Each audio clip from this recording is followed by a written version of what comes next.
Bonjour à tous, voici la minute du bonheur. Et aujourd'hui, guérir.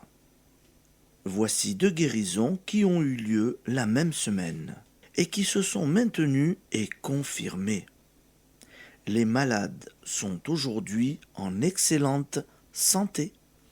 Un homme jeune, ancien tuberculeux, guéri depuis plusieurs années, tombe si gravement malade qu'on craint la méningite tuberculeuse.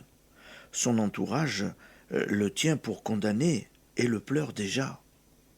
Des amis proches affirment le soir même la santé au cours d'un profond recueillement et pris avec ardeur. Le lendemain matin, il a passé une bonne nuit. On attend le diagnostic des médecins. C'est la méningite, disent-ils.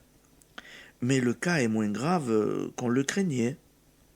Depuis, la guérison a été si rapide qu'il déclare ne plus avoir ce qu'il a eu, tant les caractéristiques de la crise en son début étaient incompatibles avec une aussi prompte convalescence. Histoire analogue. Il s'agit cette fois d'un jeune acteur de cinéma qui commence une pleurésie 8 jours avant le début d'un film. S'il ne peut pas jouer à la date prévue, il perdra son contrat.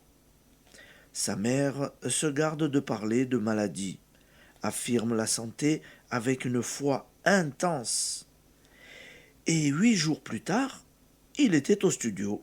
Cette dame me dit « Les médecins déclarent cette crise atypique », c'est-à-dire que la pleurésie diagnostiquée au début s'est si extraordinairement éclipsée qu'on ne peut dire ce que mon fils a eu. Application.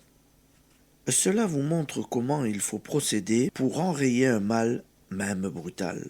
Dès le début, ne pas faire chorus avec ceux qui se laissent aller à désespérer, déclarant « il est perdu ». Affirmer la santé calmement, paisiblement, dans une confiance totale envers l'esprit créateur de tout bien qui est dans le patient, comme il est en vous. Voir dans les médecins le canal de la sagesse, de l'esprit. Je le pensais, Dieu le guérit, disait Ambroise Paré. Merci et bonne journée, amis auditeurs. À demain.